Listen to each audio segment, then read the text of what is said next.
Well, hello, everybody. My name is Connie Walker, and I'm from the National Optical Astronomy Observatory in Tucson, Arizona, USA. And with me today is the star of the light pollution and energy video, Elliot Kisiel, and he's going to say hello now. You want to say hello, Elliot? Hi, Say who you are. I'm Elliot, and I work with Connie at the National Optical Astronomy Observatory in the Education and Public Outreach Department. And what are you doing this summer, Elliot? I am working up at Los Alamos National Lab in material science. Yeah, so he's away from us right now, one state over from Arizona. We're hoping to have him back pretty soon, another couple of weeks, right? Yep. And we did miss him this summer. So, but he's in charge of the energy activity, and he did a great job on the video, which I should mention is showcased as our 4 other web-based links. If you look on your right-hand side of your screen, you should see them. One of the ones are on just our website for the entire quality lighting teaching kit, and below that one should be the video for light pollution and energy. And I'll talk a little bit later on about 2 other links that are there. One that is from the International Dark Sky Association on wasting energy and money, and the other, I'm sure we're going to get into this later on, is one called Cities at Night, and that's mapping the world at night, and it's a very good resource. So we'll talk about those in just a little while. But first I wanted to do something very important, and I'm so glad I bought a little more time for you, Mike, because we were waiting for you to come in there. Sorry about somehow you didn't get our link, but I sent it like 3 or 4 times. Yeah. Okay, so let me introduce everybody. We have, for the very first time on our Hangouts, we have Zhang. And Zhang, can you say your whole name correctly? Because I'm sure I'll not say it correctly. My full name is Zhong Zitian from National Planetarium Kuala Lumpur. In Malaysia? Yeah, in Malaysia. That is amazing. This is a first for us. Thank you so much for joining us. And you are at a planetarium there, is that right? Yeah. I'm in a planetarium.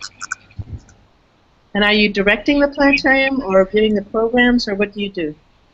No, I'm just an officer in planetarium. Actually, I'm doing some kind of education program for the public and also students.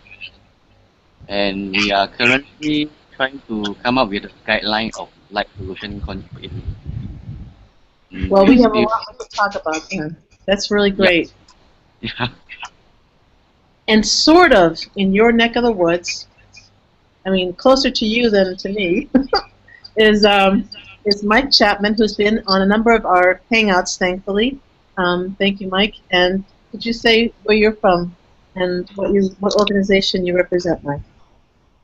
Sure, my name's Mike Chapman. I work with like an advocacy group called the Sydney Outdoor Lighting Improvement Society, and that's SOLAS for short. And basically, we lobby councils or local authorities over lighting issues that people might have, or just lighting issues in general. So we do things like and do public outreach. So on last Saturday night, there was a big Sydney University ran what they call an Astrofest. So they had lots of telescopes and lots of astronomers giving talks and lots of stalls from people representing astronomical organisations. So we went along to that and took a couple of street lights and showed people the differences between colour temperatures with different street lights. So we do that sort of thing. Try and public outreach, make sure people are informed about what's going on with public utility lighting. That's a very important task to do. Kit, you were mentioning that you might bring along one of the activities from the kit?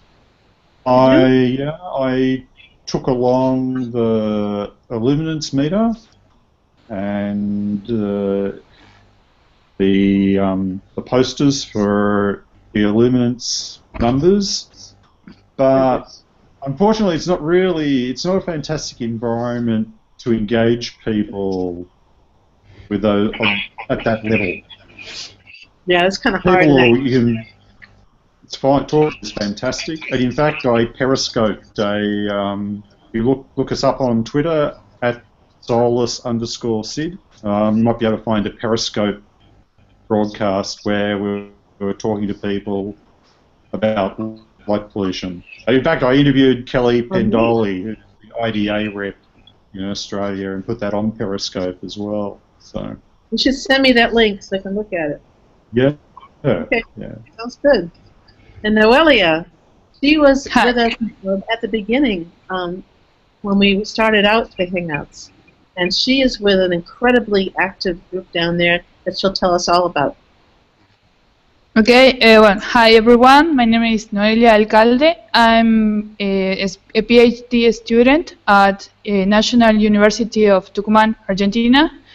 Well, my partners and I were members of SPIE and work on the Department of Lighting, Light and Vision, which belongs to the National University of Tucumán. This department is one of the kind in Latin America. We carry out different. We work in different areas, such as metrics, psychology, psychometrics, psychophysics, optics, and also vision. Yes, we had a very interesting guest from your group on last time who talked about perception and psychophysics and things like that, and it was incredibly interesting. Yes. I could have talked for a long time with him, but because perception is, very, very different for everybody. So, okay, so what we thought we'd do, if it's all right with you guys, is ask you if it's okay just for a few minutes to mute mics, and we're going to have Elliot give a slight little presentation on the activity, because for many of you I know, and I don't want to embarrass you, so if you haven't seen the video, hey, that's okay. For people online who are viewing, it's okay. We're going to give you a little bit of background on the activity itself, and Elliot's going to do that in just a minute. And then we're going to go into the questions, because there's a lot you can do with this particular activity, and I'll go into that after he's made his presentation. So would you like to do that, to start on that, Elliot? Yeah. So,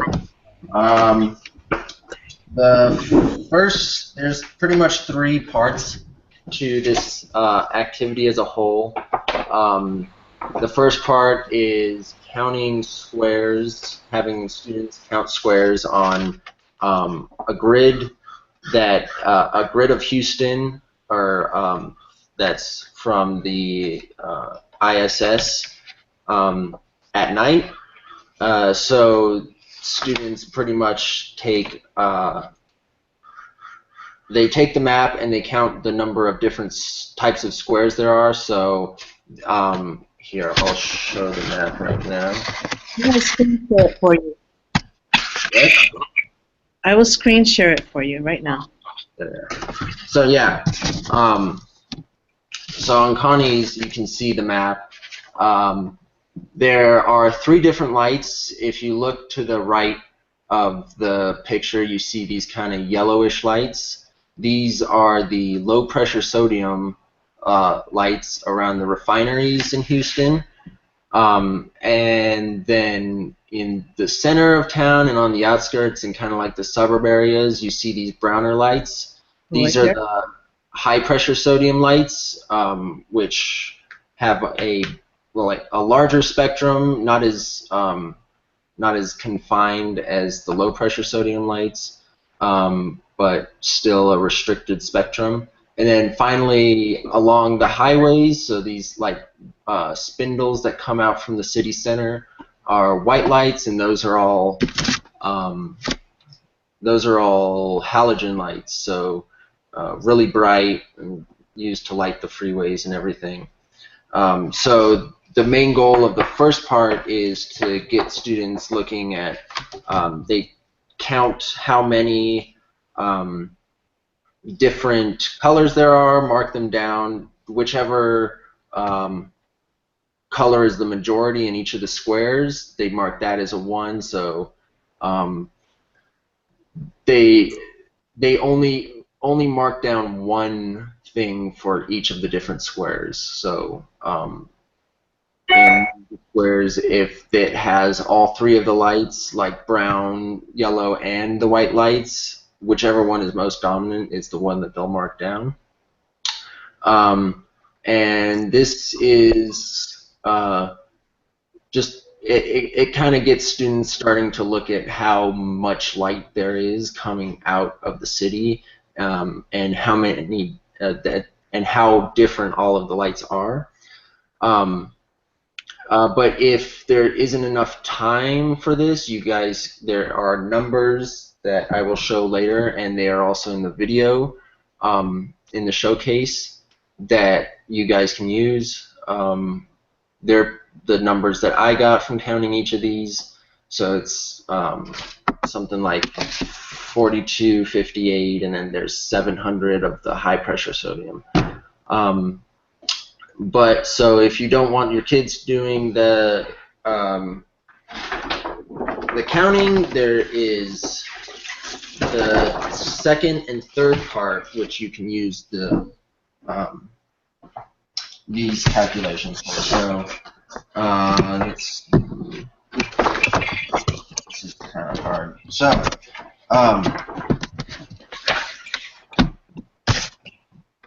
would you like me to show that too on the screen? yes, that would be good. But okay, so this is going to be a lot easier then. So on Connie's screen again is the energy calculation mat, and it's got a box that says start here, which is where it has all the 3 different types of light: the metal halide, high pressure sodium, and low pressure sodium. There's a slight typo on the last box. That should be low pressure sodium on bulb type 3. So having students, this is where you would input each of the numbers for the number of lights that they counted, and then you can total them all up to the right of all of the different bulbs, and then from these numbers you pretty much fill in the rest of them. So this first in the first box that says bulb type 1, it gives a little box for inputting numbers, and then off to the side there is a little description of what this box is used for. So it's for this first box, it says, for this first set of calculations we will use bulb type number 1. First we will find the efficacy of each bulb. The efficacy is the ratio of lumens to watts. The efficacy is related to the efficiency, but they are not the same thing. A larger efficacy means the bulb is more efficient. Which of the bulbs has the highest efficiency? And these are just questions that the teacher can use as kind of jumping off points to get into a broader discussion of light pollution and energy costs and energy efficiency and everything. So if you notice that each of these boxes are a different color kind of, and some of them are the same color, this is to help walk through the calculations. So in the start here you can see that there's the yellow box that says lumens of light. You can just take that number and put it directly into the yellow box on the first, on step 1, and so on and so forth. So just taking all of the numbers in the coordinated boxes and putting the numbers in as you go down. And this this activity is meant more for challenging, more mathematically advanced students.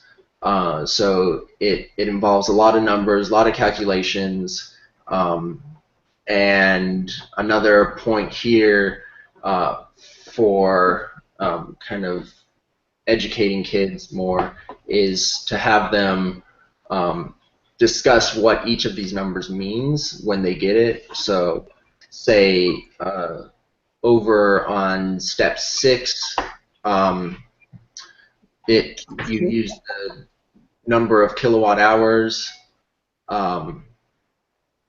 used in one night for the bulb of type 1 multiplied by some cost of energy, and you get the amount spent on one bulb of type 1 in one night. So discussions of like the end results of these numbers is a good way to get kids more involved in thinking about the vast cost of light pollution in respect to just energy. And on the very end side, there are 3 different types of calculations that we end up with. There is energy wasted, so that's in this last box that's labeled step 11. Essentially, you from up here in step 8, you get some number of energy that you use per night, and then in step 11 you multiply that by 0.3, which is the amount that goes up into the night sky and is unused unused light due to poor shielding or other things like that, or reflection off the ground. So all of these numbers that you get, you eventually total up for the 3 types of bulbs in the totals category, which gives the energy wasted, cost wasted, and the carbon footprint. So how much how much of the energy that we used was just wasted, and that can be converted directly into the amount of carbon dioxide that we produced that we really didn't need to. And so these totals, this will usually take about 1 class period to go through these calculations for like a 4th, 5th grader. Maybe a bit quicker for like middle schoolers. That's really meant for middle schoolers and older. Mm-hmm. Yeah. Thank you.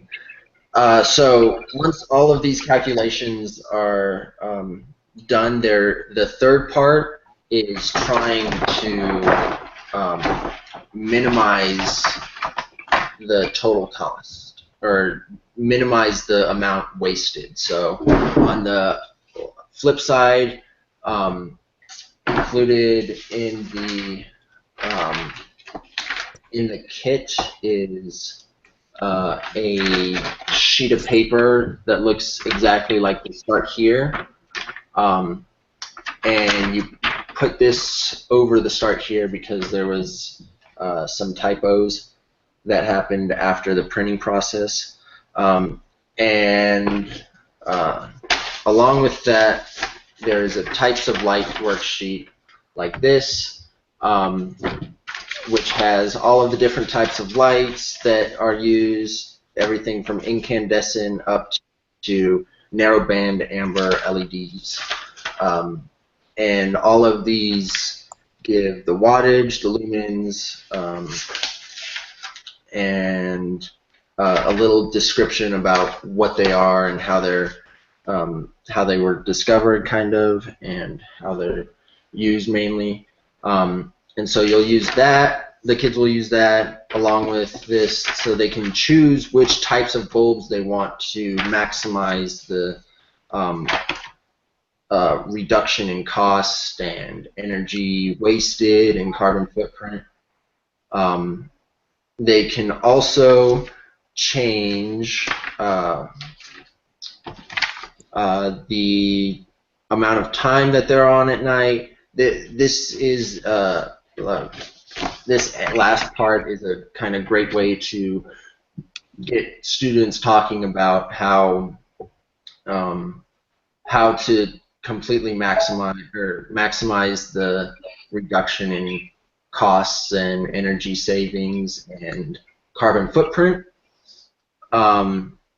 So discussing things like which types of bulbs should we use, can we reduce the number of lights in the city, can we reduce the amount of time that they're on at night, can we use motion sensors, or just stuff like that, or put solar panels on the tops of the lights so that we're not actually producing any carbon dioxide as a result. All of these things are kind of jumping off points to get into a larger discussion about how can we reduce the light that we're using, reduce light pollution, reduce energy costs, all of these things. And again, when you're all done, there's another total. The kids can do the same thing that they did on the front and get a totals for their new calculations with all of the different things changed. And then they can, from the other side, take what they got for the original for Houston and then subtract the new values that they got, and they get the total amount that they save just by either changing bulbs, reducing the time that they're on at night, all of these things. So reducing the number of bulbs. yeah, and the number of bulbs, sorry. Yep. And that's pretty much the end of the activity. Like Connie was saying earlier, we from the discussion with teachers who were involved or who gave us feedback on these things, they mentioned doing something with kind of making a little applet for online web version that has sliders that make it easier to visualize how the costs are changing when you change one thing or the other, and what happens if you use less efficient bulbs, or reduce the amount of time that they're on in a night, or increase the time. So all of these different things would make this activity better by making it more interactive with the students and the teachers, and making it more hands-on and like a real-time kind of feel on the whole thing. So what do you two think about that? I'm going to unmute you just a minute here.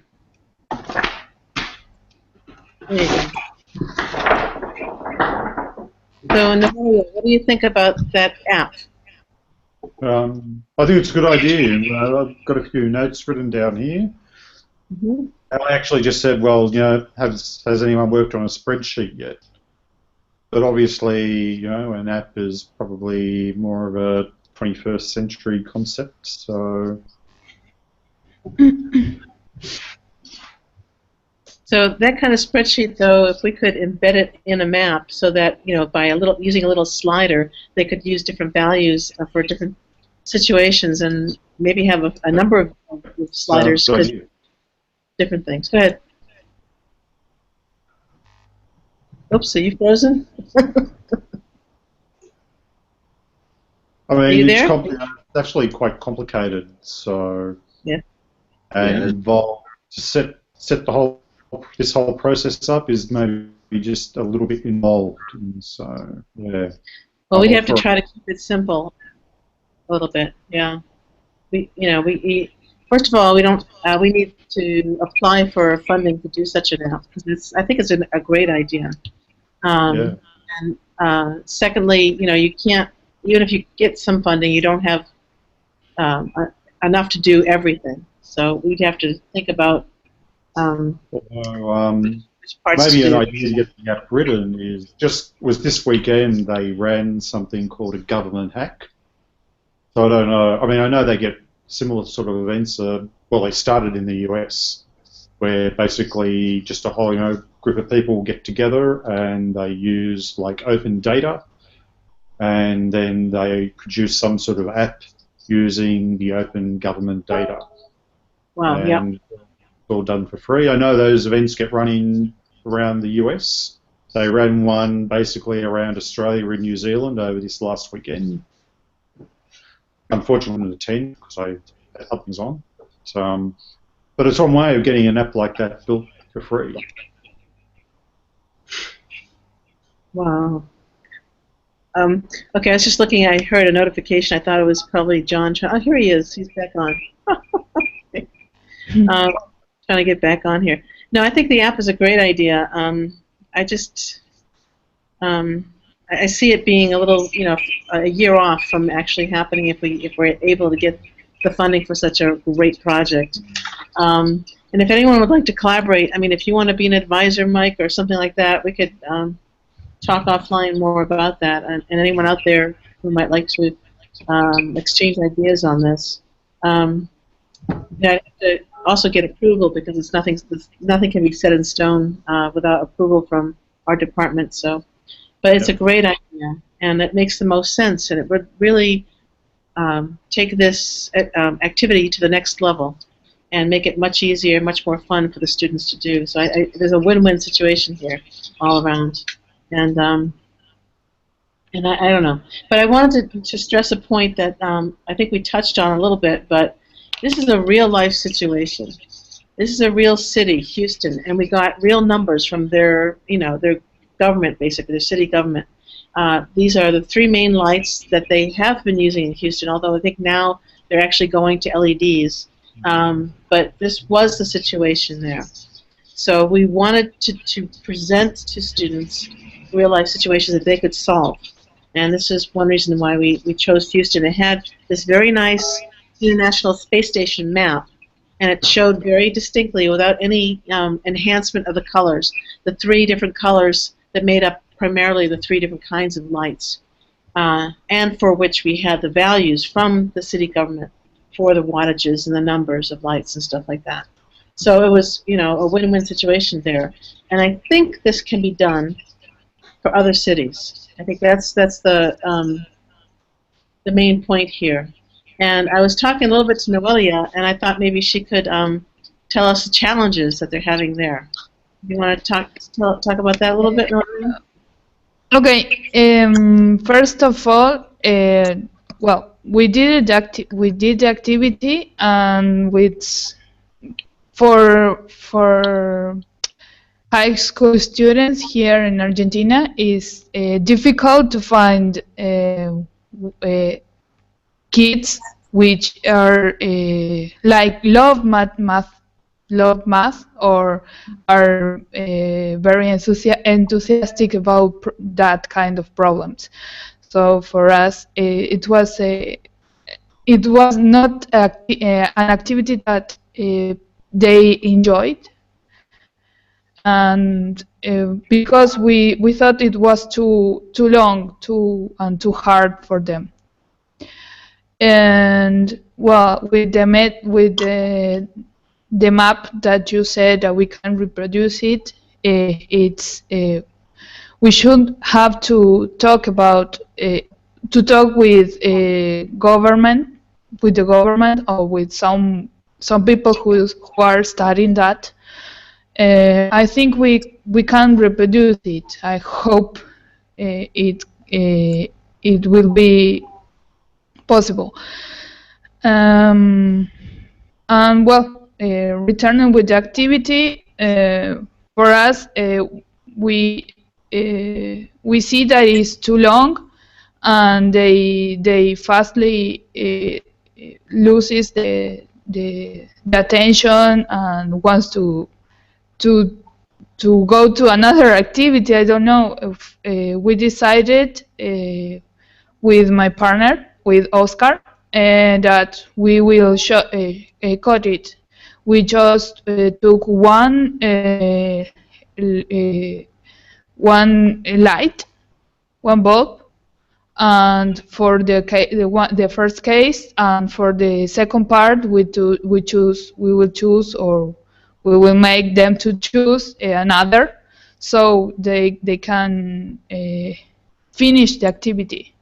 When we went to that school, we didn't kids didn't finish the activity, so we were a little bit sad about that, because every other groups finished their activity. Yeah, the other groups, I mean, the other activities are shorter, and let's face it, they're easier to do.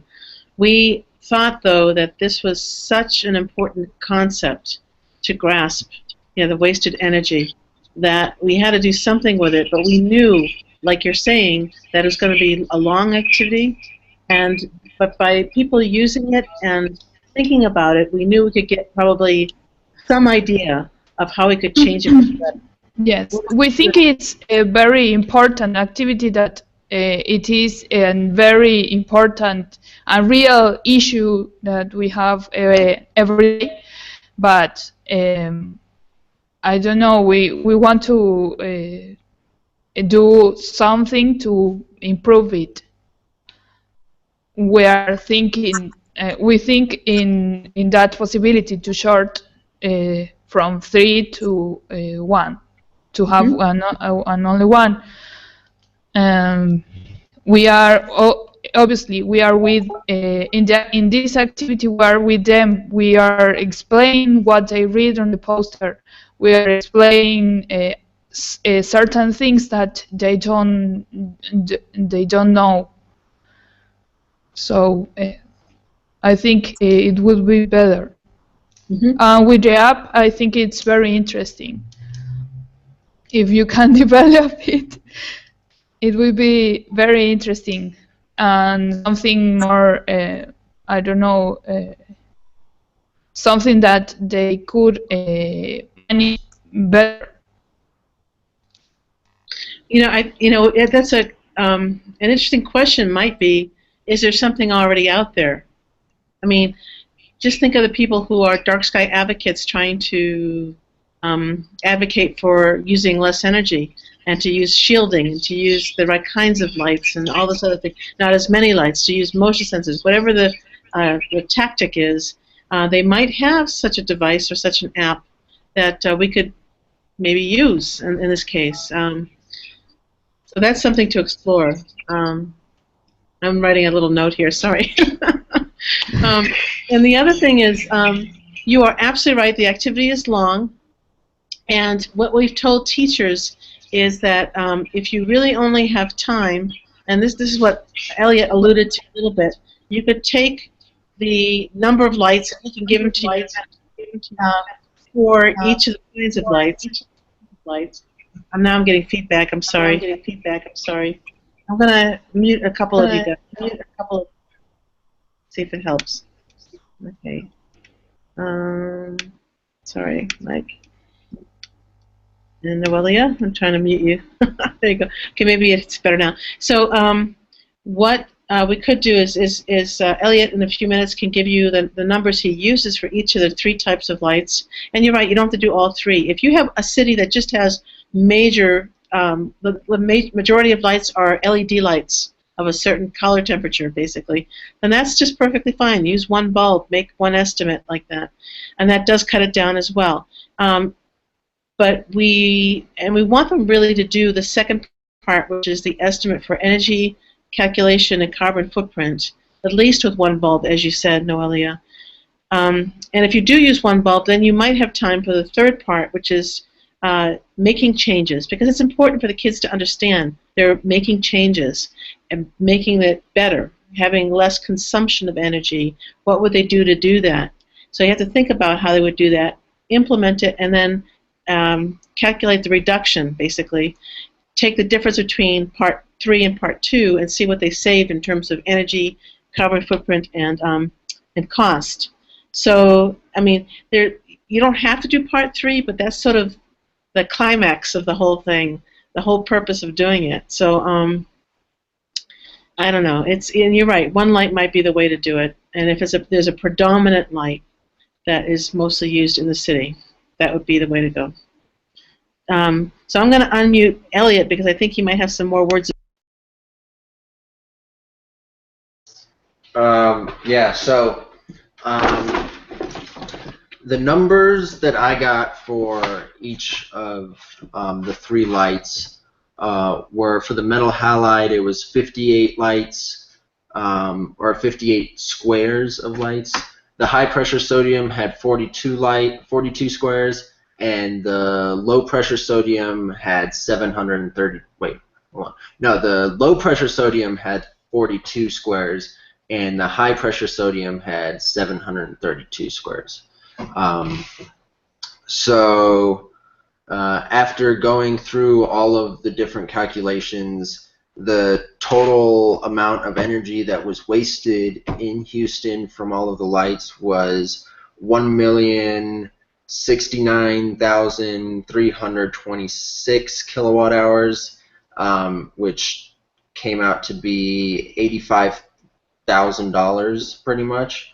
And the total amount of carbon that was produced unnecessarily was 900,000 kilograms. So quite a large amount of numbers. And then when I did the calculations over, replacing the the metal halides, which were the least efficient, with things that with LEDs that were more efficient, and other lights, the total savings came out to be for energy 900,000, or 900,000 kilowatt hours, which turned out to be, you reduced your cost by $80,000, and the carbon footprint decreased by 832,000 kilograms of carbon that went into the atmosphere unnecessarily. So the main point for these is just the numbers that I used to start out with the calculations, which were 58 for the metal halides, 42 for bulb type 2, and 732 for bulb type 3. And so you can pretty much get all of the other numbers from those 3 numbers. And they have to make their own decisions as to how they would change things. Yeah, and the second part is highly variable. Yeah. Okay, I'm going to unmute Noelia, and sorry about that. So, okay, so other questions on what was presented? Any more questions or thoughts as to what you might do? For instance, what city would you use down there in Australia, Mike? That's a good question. I was just looking up earlier, looking up the size of Houston, and so Houston's about 2 million people. Yeah, because Sydney is like twice that size, basically. So it's probably too big an area. The greater Houston area, though, the greater Houston area, which we take, is almost 5 million. So we compare. Right. Yeah, we compare the greater Houston area to the province of Santiago in Chile, for instance, on that right. poster that we have, because there's a size difference, but not a population. On this map, this is the greater Houston area, is it? So this is 5 million. Yeah, you're right. Actually, this might be the city proper that you're looking at, but on the poster actually that we have for energy, there is a comparison that we make with Houston, the greater Houston area. So you're right, though. You're absolutely right. The grid might be only just Houston proper. Yeah, I don't know, but. So, but yeah. So you don't think it'd be? I mean, you don't have to have the same population that you're comparing to. You could do something. I agree. I guess it's just the number of squares people have to count. That's You can make them bigger. They don't have to be make 'em 3 bigger. kilometers by 3 kilometers. Yeah. Yeah. So Yeah. Also, getting the data on the like the lighting audit is probably a little bit tricky. Yeah. But having said that, I actually, for my masters, I actually have I have lighting audits for 2 towns. So the data's there. It's just getting hold of it is the tricky part. And I bet you have a number of very nice maps from the ISS for that area too, that you could. Unfortunately, not, because they don't photograph them. They don't. Oh, really? Is it too low? Yeah. Oh, wow. I'm not sure what the issue is, but some of these towns are much smaller. They're probably only like 100,000, 200,000 people. So. Mm-hmm. Can you? Did you want to try Sydney, maybe? Or sorry? I'm sorry, I didn't mean to talk over you. Did you want to try Sydney, perhaps? Yeah. Well, may as well give it a go, I guess, and see what we get. Yeah. That'd be cool. And I have to advertise at this point, which I forgot to do, that the group that Noelia belongs to, there's like a half a dozen people there at least, and they translated all of our posters and some other documentation all into Argentinian Spanish, and they're all online now. We're very, very happy to say, on our website for the project. So thank you again, Noelia. You're welcome. I have a question. Sure. Well, you in the poster there is the price of the kilowatt per hour. We here in Argentina we have different prices for different amount of consumption. How, if we have to do something more more regional, how can we took an average, or I don't know, you have an only one price for Well, I think there are different areas there are different prices for schools, for residential areas, for commercial areas. So this was pretty much an average. Okay. And, yeah, you can do that too if you feel there must be some way you can test out to see whether that average is reasonable. Percentage-wise, maybe you can get a hold of how much contribution is from the commercial area, which you can actually.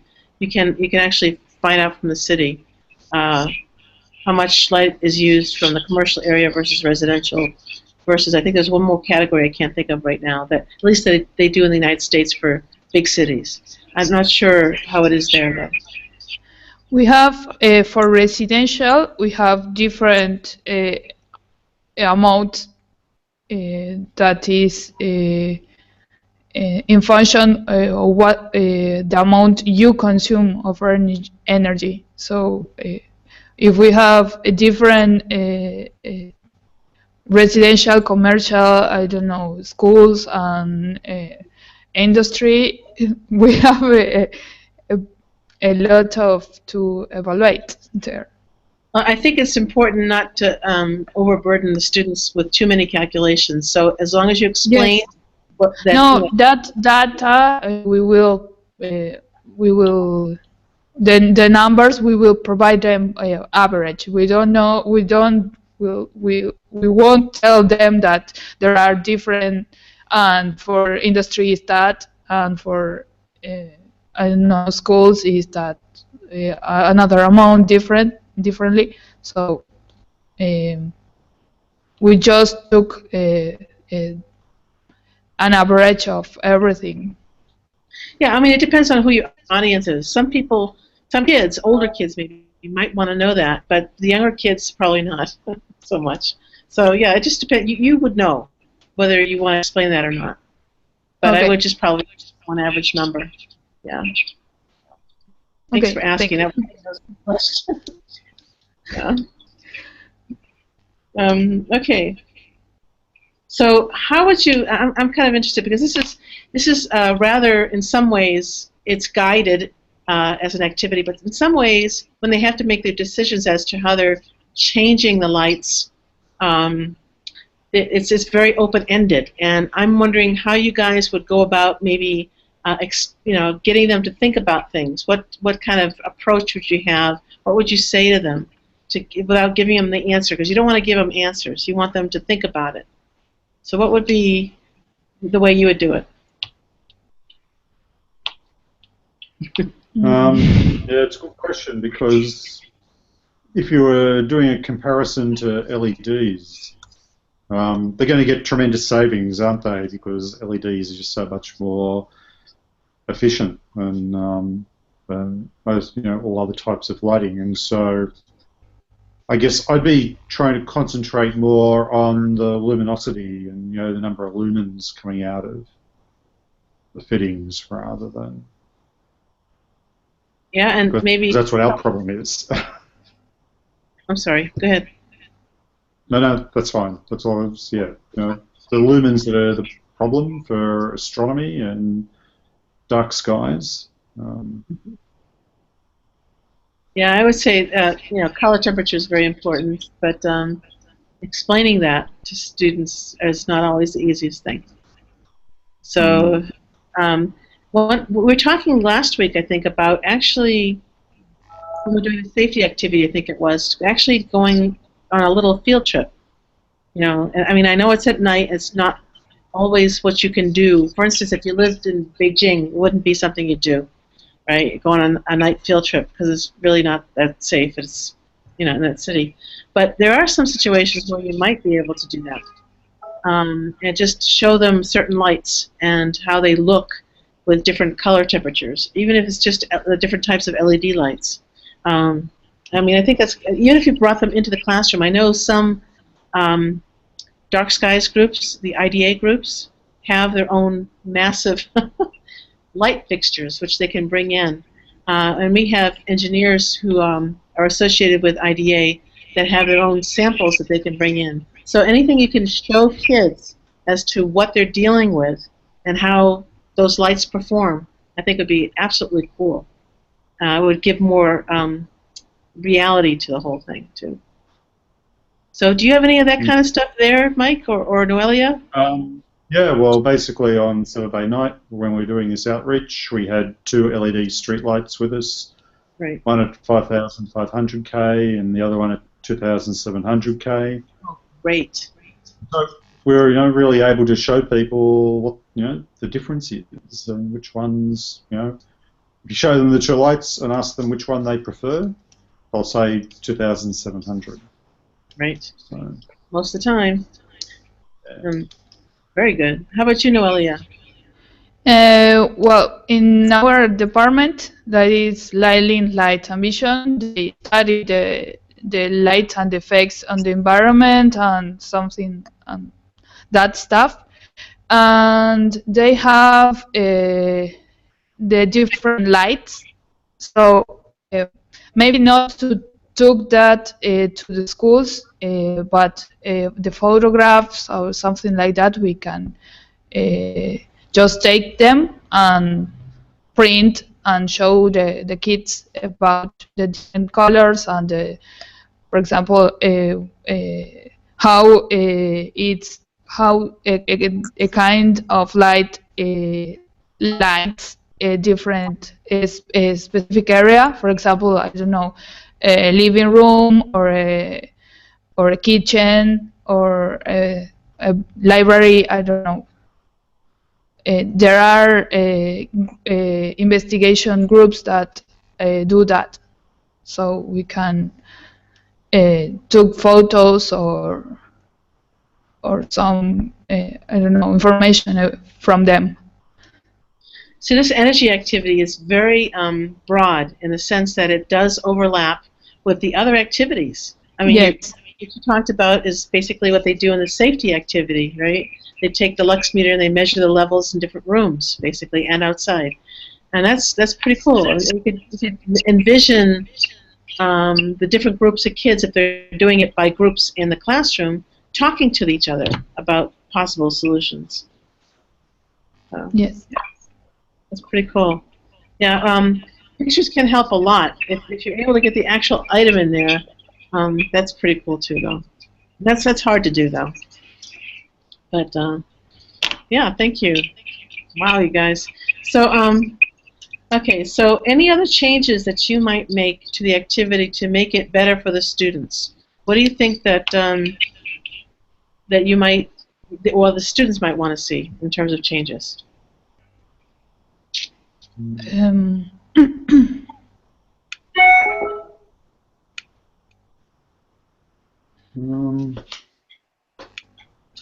One thing that I thought would be interesting, so like I know Tucson is really spread out, so is Phoenix and Houston. All these western states are really spread out. So all of the light is spread out as well, and there's a lot more of it. But along the East Coast, there's a lot more dense cities where they're compacted. So one thing that I've thought about would be looking at the cost relative to the population.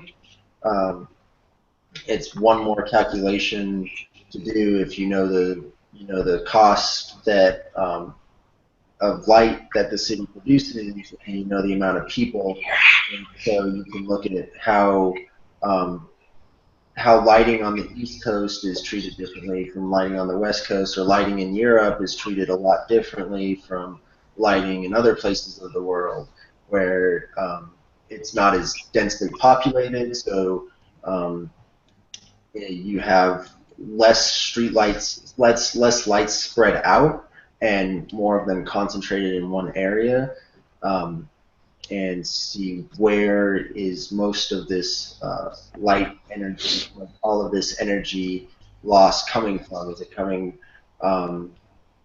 in densely populated cities? Is it coming from like spread out cities? Just things like that, kind of questions to ask about cost relative to people. Yeah, that I think would be a really good challenge. I was thinking one idea would be to take this type of activity and actually make it into a challenge for students from different countries to participate in, and then somehow have a forum where they, representatives could get together, and they are all tackling maybe a similar problem, but that similar problem will have different solutions depending on where they live. So I think that would be rather cool to do something like that in the future. Any thoughts on that? Or is that too crazy?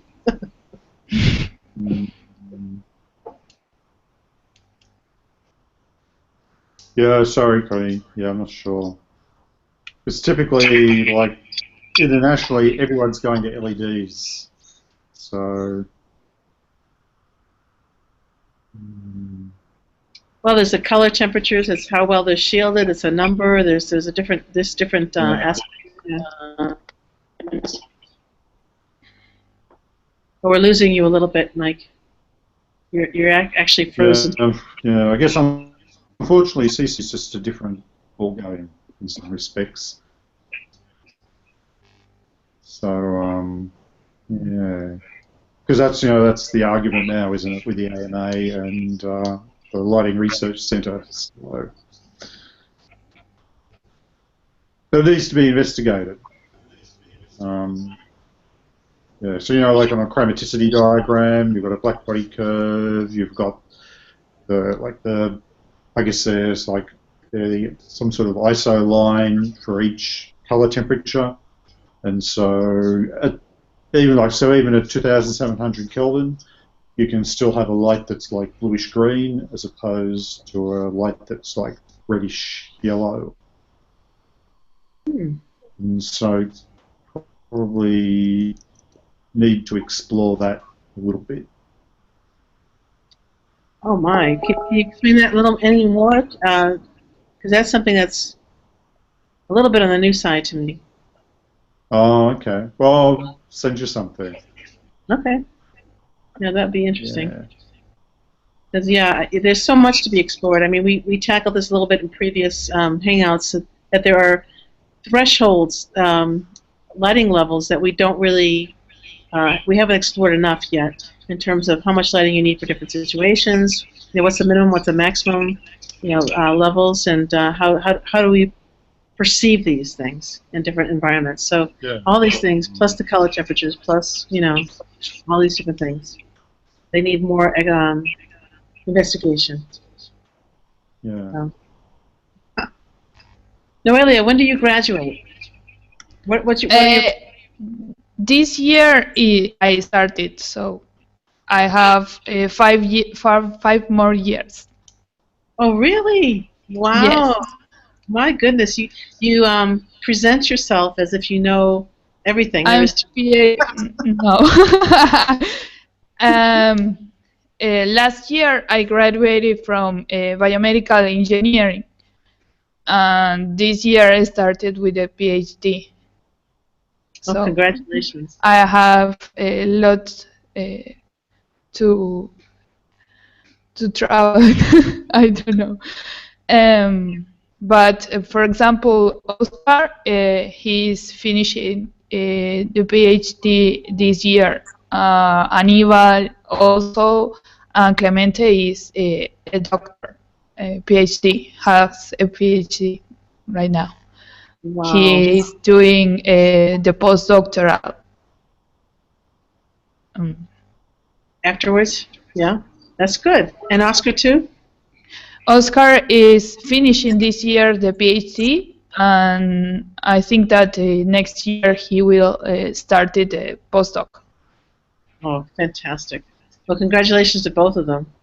And I hope we don't lose all of you in the process of graduation. I hope you clear a little bit more and to know how these activities are being used, because I think you guys have just the perfect environment for using these activities, and yet, your feedback is tremendous. And even if something doesn't work, that's okay. We can make it better just by talking to each other and figuring out the right kinds of solutions for the different circumstances. So I really do appreciate all of your valuable input, and keep feeding that input to us. We really appreciate it. Well. Yeah. And Mike, we're going to talk more, I'm sure, because I'll see you at meetings. I know this artificial light at night meeting that's taking place. Hopefully, I'll see you there at the end of November. Yeah. Well, we'll see if I make it. That's Like the last one. Yeah, and we can talk more, I'm sure, offline as to your use of the activities as well. Yeah. This is actually the last of the Hangouts. We've had 13 so far, and a 14th one is going to be on Friday, but that's for the other half of the world primarily, because you guys will be sleeping. So for this particular Hangout, it was mostly for people in Australia and also the Americas, and also the Indonesia area and China. But this coming Friday, not Thursday this time, Friday, because of Elliot's schedule, we wanted to accommodate the star here.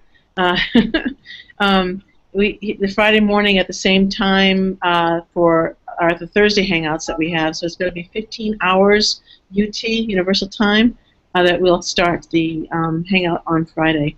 And it'll be, again, on the energy activity. And so people in the Americas are invited to come again, and people in Africa and Europe. And so that's what we're going to do this Friday. And I can't tell you enough, Mike, how valuable it has been to have you on these Hangouts. And Noelia, I'm so glad you were able to come at least to a couple of them. And I look forward to hearing more about your career. Okay. And, of course, the use of the activities. I have to say that. But yeah, and gosh, I think it's about time to hang up, I guess, of the Hangout. And I appreciate everybody listening online. And I should have spent more time. Oh my goodness! This is the one time out of all these times I didn't look at the Q&A, because we just had such an interesting conversation going on. And my apologies. I've never done that in all the other 12 Hangouts that we've had, and I will certainly remember to check the questions next time, and I apologize for that. Thank you for keeping me interested in everything that was going on in terms of the activities. And if you can hang out, you guys, for another second, but I'm going to be ending the broadcast right now. And thank you again. Friday, 15 hours UT, Universal Time, will be our second hangout on the energy activity for those in the other half of the world. And thank you once again, everybody. Appreciate all your attention. You're welcome.